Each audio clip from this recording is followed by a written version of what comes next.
saya ada pengalaman yang cukup menarik yang mungkin ini bisa membantu Anda untuk lebih untung lagi dalam jualan bakso. Jadi tadi saya pesan makan lewat ojek online di salah satu tempat makan yang cukup jadi favorit saya. Nah, saya sudah sering pesan di sana.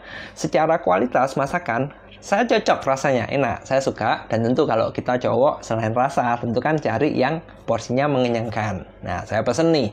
Ketika sudah diantar dengan ojek online-nya datang, saya buka, wah, berubah nih. Kalau dulu, sebelum-sebelumnya mereka biasanya hanya mengemas masakannya, makanannya itu lewat tempat makan biasa. Jadi kayak kotak kertas itu biasa, polosan. Pokoknya polosan, Anda kurang lebih dapat lah gambarannya. Hari ini mereka berubah. Kotak makannya tadi sama-sama dari kertas, tapi sudah di branding. Jadi ada logonya, ada nama restorannya. Jadi pokoknya oke lah, bagus, menarik mata. Terpesona dong, wah peningkatan nih. Nah oke, bagus, saya taruh, saya buka. Ketika saya buka, hal mengejutkan yang terjadi adalah saya lihat, loh, porsinya kok jadi sedikit? Biasanya nggak sesedikit ini. Saya mikirnya pun, jangan-jangan habis diganti brandingnya supaya nutupin harganya, dikurangin nih porsinya. Cuma ya sudahlah, karena sudah langganan, sudah beli juga, ya udah saya makan. Makan.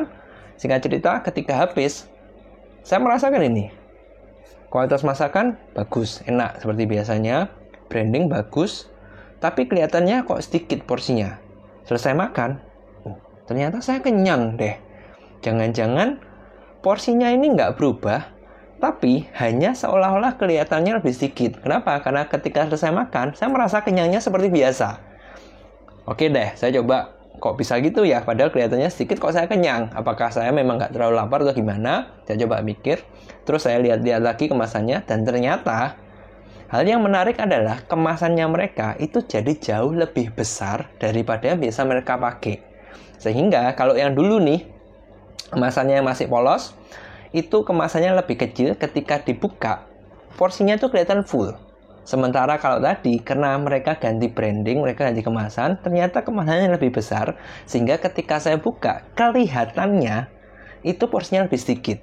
Nah, dari sini yang ingin saya bagikan ke Anda adalah, satu, terkadang visual mata kita itu bisa mempengaruhi psikologi manusia. Kenapa? Kayak contohnya tadi, ternyata porsinya sama, cuma beda kemasan karena kemasannya lebih besar, seolah-olah saya merasa porsinya dia lebih sedikit, padahal enggak. Kenyangnya sama. Nah, hal yang bisa kita lakukan, hal yang bisa Anda pikirkan terkait dengan jualan bakso, seberapa sering Anda dapat komplain dari pelanggan Anda tentang porsi Anda? Kalau saya sering kali dapat pertanyaan kurang lebih gini, Pak, Bang, apapun itu, gimana caranya bikin porsi murah, harga sekian, tapi banyak? Nah, hal yang sering kali yang bisa kita lakukan tentu, kalau Anda ngikutin channel HM Prasaja, Anda kan tahu, banyak cara yang memang bisa kita lakukan untuk menekan harga bakso kita lebih murah, itu memang ada. Tapi, di suatu titik, pasti ada nilai batasnya paling bawah itu seberapa. Mau bawah lagi, sudah nggak bisa.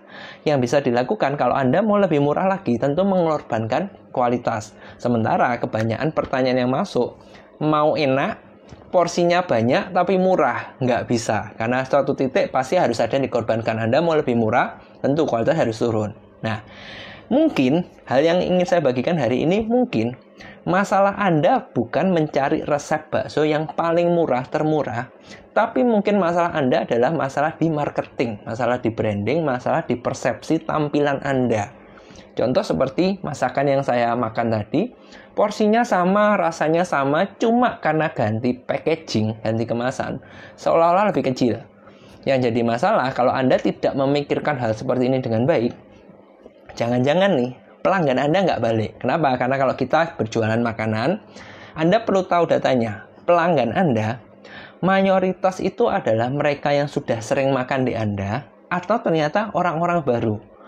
Kalau mereka yang sudah sering makan di Anda tidak bisa memberikan tampilan yang seolah-olah banyak, memuaskan, kenyang, itu oke. Mungkin karena mereka sudah langganan, mereka tahu kualitas Anda, mereka tahu Anda, mereka akan kembali. Tapi, bagaimana kalau ternyata itu orang-orang baru? Mereka datang, nyoba, mungkin dari rekomendasi, mungkin mereka pas lewat atau apapun, mereka nyoba ketika dapat tampilan, kok sedikit ya?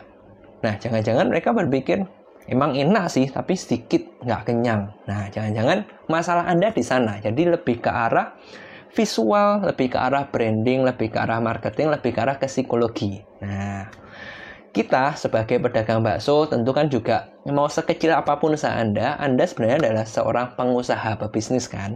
Sehingga faktor yang perlu Anda pikirkan tidak cuma masalah resep, tidak cuma masalah bikin bakso, tapi Anda juga harus memikirkan strategi penjualan. Gimana Anda menjualnya, tampilan apa yang harus Anda berikan supaya customer itu mikirnya apa. Jadi image ketika mereka bayangkan bakso X, apa gambaran mereka? Apakah yang premium? Apakah yang mengenyangkan? Atau yang enak? Apapun itu, tidak ada yang benar, tidak ada yang salah. Tergantung Anda inginnya dikenal sebagai apa. Jadi, hal terakhir yang ingin saya sampaikan hari ini adalah, oke, resep bakso, bahan bakso itu gampang. Anda nonton channel HM Prasaja, Anda telaten satu-satu, belajar, dicatat. Nggak ngerti Anda konsultasi, itu beres. Itu hal-hal yang mudah. Hal-hal yang tidak mudah adalah bagaimana Anda berjualan, bagaimana Anda menarik minat pembeli supaya mereka itu loyal ke Anda, bagaimana supaya mereka puas, itu yang harus dipikirkan. Karena ini semua sudah bukan masalah bikin baksonya, tapi masalah berjualan. Dan masalah berjualan selalu ada dua, sales dan marketing. Image tampilan itu semua adalah marketing dan itu selalu berhubungan dengan manusia.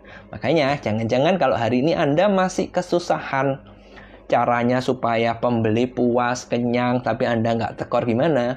Kemungkinan bukan resep Anda jadi masalah, tapi bisa jadi cara Anda menyajikan penjualan Anda itu yang mungkin kurang pas sehingga customer kurang puas dengan apa yang Anda jual.